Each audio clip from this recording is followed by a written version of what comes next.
हप्ता आता लवकरच जमा होणार आहे। महिला बालविकास मंत्री आदिती तटकरे यांनी ही माहिती दिली आहे।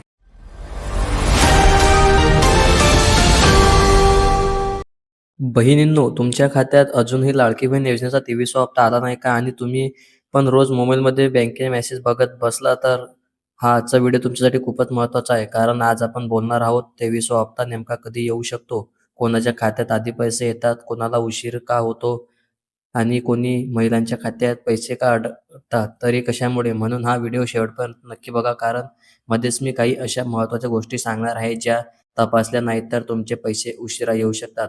आणि जर तुम्ही आपल्या चॅनलवर नवीन असाल तर लगेच सबस्क्राईब करून बेल आयकॉन दाबा, कारण लाडकी बहीण योजना, शेतकरी योजना, सरकारी अपडेट्स आणि ताज्या बातम्या आपण सर्वात आधी तुमच्यापर्यंत पोहोचवतो. तर बहिणींनो आणि बंधूंनो, सध्या महाराष्ट्रात लाखो महिला लाडकी बहीण योजनेचा 23व्या हप्त्याची वाट पाहत आहेत. अनेक जणांचे एकच प्रश्न आहे, दादा हप्ता कधी येणार? या महिन्यात पैसे पडतील का? आमच्या खात्यात अजून काही आलं नाही. तर सगळ्यात आधी एक गोष्ट तुम्हाला स्पष्ट सांगतो की सरकारकडून अधिकृत तारीख आली तर तीच अंतिम मानायची. सोशल मीडियावर फिरणाऱ्या प्रत्येक बातमीवर लगेच विश्वास ठेवायचा नाही, कारण अनेक वेळा चुकीच्या तारखा फिरत असतात आणि महिलांमध्ये गोंधळ उडतो. आता बघा बहिणींनो, मागचे हप्ते ज्या पद्धतीने आले त्यानुसारच सरकार पैसे टप्प्याटप्प्याने खात्यात जमा करत असते.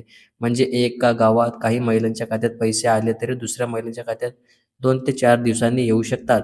म्हणून जर तुमच्या शेजारच्या ताईच्या खात्यात पैसे आले आणि तुमच्या खात्यात आले नाही तर लगेच घाबरायचं नाही, कारण अनेक वेळा बँक सर्व्हर, आधार लिंकिंग, डीबीटी किंवा खाते पडताळणीमुळे थोडा उशीर होऊ शकतो.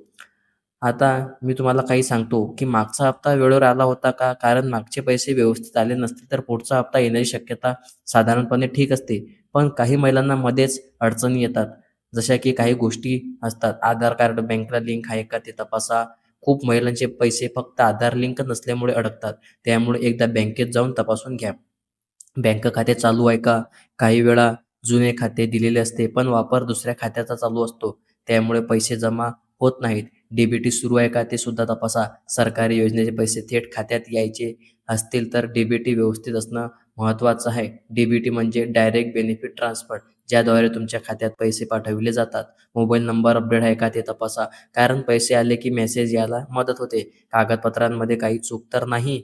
नाव, जन्मतारीख, आधार नंबरमध्ये चूक असेल तर पडताळणीला थोडा वेळ लागू शकतो. बहिणींनो, आता अनेक जण विचारतात, दादा 23वा हप्ता नक्की कधी येईल? तर बघा, अधिकृत अपडेट आलं की तीच खरी माहिती असते, पण साधारणपणे सरकार हप्ते ठराविक कालावधीत जमा करत असते. त्यामुळे अधिकृत घोषणा आणि बँक अपडेटवर लक्ष ठेवा. आणखी एक गोष्ट, काही यूट्यूब व्हिडिओमध्ये सांगितलं जातं की आज रात्री पैसे येणार, सगळ्यांच्या खात्यात जमा झाले, पण अशा गोष्टींवर लगेच विश्वास ठेवू नका. आधी खात्री करा. आणि इथपर्यंत व्हिडिओ पाहिला असेल तर एक लाईक करून चॅनल सबस्क्राईब करून ठेवा, कारण हप्ता आला की सर्वात आधी अपडेट देण्याचा प्रयत्न आम्ही तुमच्यावर करतो. पुन्हा भेटू पुढच्या व्हिडिओमध्ये. तोपर्यंत धन्यवाद आणि जय महाराष्ट्र.